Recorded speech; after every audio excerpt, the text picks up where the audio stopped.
Joshua chapter 8.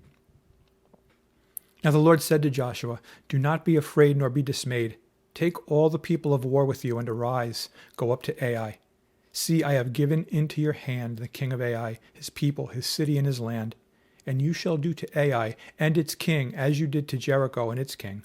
Only its spoil and its cattle you shall take as booty for yourselves. Lay an ambush for the city behind it." So Joshua arose and all the people of war to go up against Ai. And Joshua chose 30,000 mighty men of valor and sent them away by night. And he commanded them, saying, "Behold, you shall lie in ambush against the city, behind the city. Do not go very far from the city, but all of you be ready. Then I and all the people who are with me will approach the city, and it will come about, when they come out against us as at the first, that we shall flee from before them. For they will come out after us till we have drawn them from the city. For they will say, They are fleeing before us as at the first. Therefore we will flee before them. Then you shall rise from the ambush and seize the city, for the Lord your God will deliver it into your hand. And it will be, when you have taken the city, that you shall set the city on fire. According to the commandment of the Lord you shall do. See, I have commanded you." Joshua therefore sent them out, and they went to lie in ambush and stayed between Bethel and Ai on the west side of Ai. But Joshua lodged that night among the people. Then Joshua rose up early in the morning and mustered the people and went up, he and the elders of Israel, before the people to Ai. And all the people of war who were with him went up and drew near, and they came before the city and camped on the north side of Ai. Now a valley lay between them and Ai. So he took about 5,000 men and set them in ambush between Bethel and Ai on the west side of the city. And when they had set the people, all the army that was on the north of the city and its rear guard on the west of the city, Joshua went that night into the midst of the valley. Now it happened when the king of Ai saw it that the men of the city hurried and rose early and went out against Israel to battle, he and all his people at an appointed place before the plain. But he did not know that there was an ambush against him behind the city. And Joshua and all Israel made as if they were beaten before them, and fled by the way of the wilderness.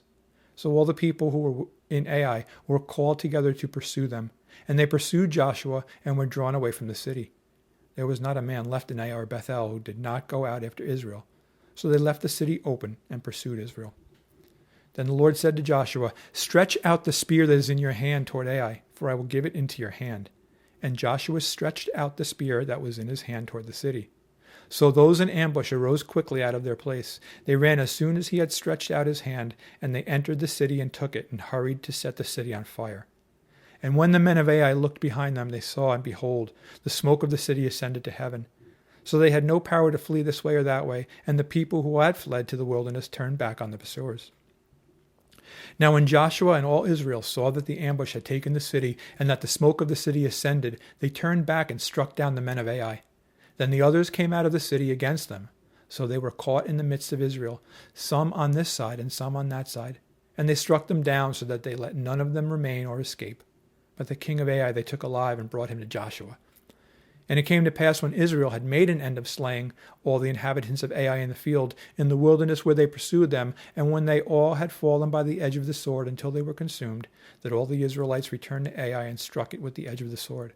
So it was that all who fell that day, both men and women, were 12,000, all the people of Ai. For Joshua did not draw back his hand, with which he stretched out the spear, until he had utterly destroyed all the inhabitants of Ai. Only the livestock and the spoil of that city Israel took as booty for themselves, according to the word of the Lord which he had commanded Joshua. So Joshua burned Ai and made it a heap forever, a desolation to this day. And the king of Ai he hanged on a tree until evening. And as soon as the sun was down, Joshua commanded that they should take his corpse down from the tree, cast it at the entrance of the gate of the city, and raise it over a great heap of stones that remains to this day.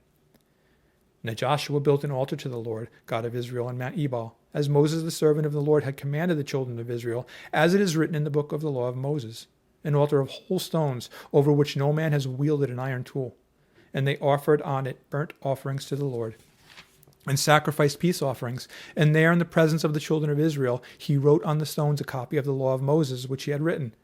Then all Israel, with their elders and officers and judges, stood on either side of the ark before the priests, the Levites, who bore the ark of the covenant of the Lord, the stranger, as well as he who was born among them. Half of them were in front of Mount Gerizim, and half of them in front of Mount Ebal, as Moses the servant of the Lord had commanded before, that they should bless the people of Israel.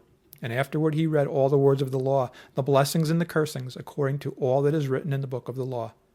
There was not a word of all that Moses had commanded which Joshua did not read before all the assembly of Israel with the women, the little ones, and the strangers who were living among them.